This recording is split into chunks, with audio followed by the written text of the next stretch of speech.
என்னம்மா பண்ணுறீங்க? நாளைக்கு கொண்டு போகிறதுக்கு அம்மா வந்து என்ன பண்ணுறேன்னு பார்த்தீங்கன்னா கொள்ளு பருப்பு இருக்கு பாருங்க, அது கிடையாது குயிக்காக எப்படி பண்ணுறேன்னு சொல்கிறேன் வாங்க. ஸோ ஃபஸ்ட்டு வந்து குக்கரில் சீரகம் உளுந்தம் பருப்பு ஆட் பண்ணிக்கிட்டேன். இது நல்லா புரிஞ்சு வந்த உடனேயும் நிறைய வெங்காயம், பச்சை மிளகா, அதுக்கப்புறம் கருவேப்பிலை, லாஸ்ட்டில் போடுறது கொத்தமல்லி, இதெல்லாம் கட் பண்ணி வச்சுருக்கேன். இப்போ வந்து இந்த வெங்காயம் பச்சை மிளகாயை போட்டுக்கலாம், கருவேப்பிலையோட கொஞ்சமாக கொத்தமல்லி போட்டுக்கலாம் ஃப்ளேவருக்காக. இது வந்து இப்போ வதங்கட்டும். இதுக்கு வந்து தக்காளியும் கட் பண்ண தேவையில்லை, ப்ளம் டொமேட்டோஸ் யூஸ் பண்ணுறேன். ஏன்னா மார்னிங் வந்து நம்ம பாக்கெட் செஞ்சோம்ல ஸ்கூலுக்கு கொண்டு போகிறதுக்கு பாருங்க, பாக்கெட்ஸ் அந்த பாக்கெட்ஸ் வெடிங்க மீதி கொண்டு வந்தது. அதுக்கப்புறம் இது வந்து உப்புமா நேற்று நைட்டு செஞ்சது, அது கொஞ்சம் இருக்குது. இது வந்து என்ன நாளைக்கு கொண்டு போகிறதுக்கு செய்கிறேன் அம்மா.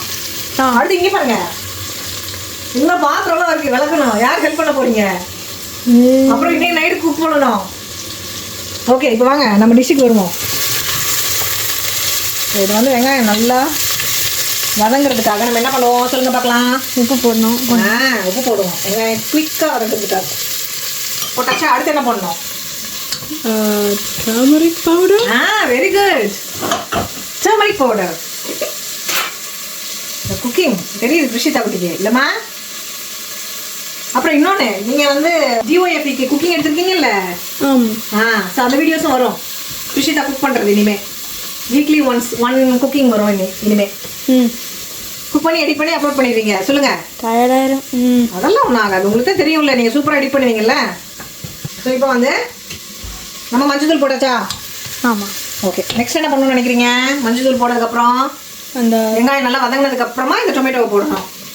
அப்புறம் மசாலா பவுடர், மிளகாத்தூள், மல்லித்தூள், கொஞ்சம் கரம் மசாலா போட்டுட்டு இந்த வச்சுருக்கோம் பாருங்க இந்த கொள்ளு பருப்பு, இதை வந்து நல்லா தண்ணியை இழுத்துட்டு நம்ம இதில் போட்டு மூடி வச்சிட்டோம்னா முடிஞ்சு போச்சு. கொள்ளு பருப்பு ரெடி. நாளைக்கு மார்னிங் சாதம் வச்சு எடுத்துட்டு போயிடலாம்.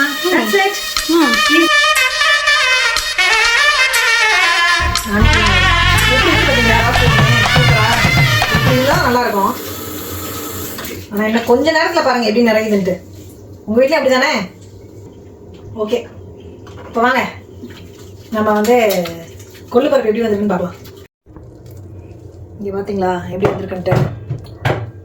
இப்போ இது என்ன பண்ணோம், இப்படி நல்லா கடையணும். ஸோ மத்து இருந்தால் கடையலாம். இது வந்து பொட்டேட்டோ மேஷர். ஸோ இதை வச்சு நல்லா மேஷ் பண்ணிக்கலாம். இதில் நம்ம ஃபைனலாக கொத்தமல்லி ஆட் பண்ணிக்கலாம். ஓகே, இப்போ பிரிஷிதா வந்து டேஸ்ட் பண்ணுங்க. சுட போகுது.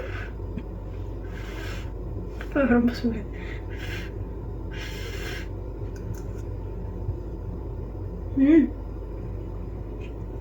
பாய். Bye bye.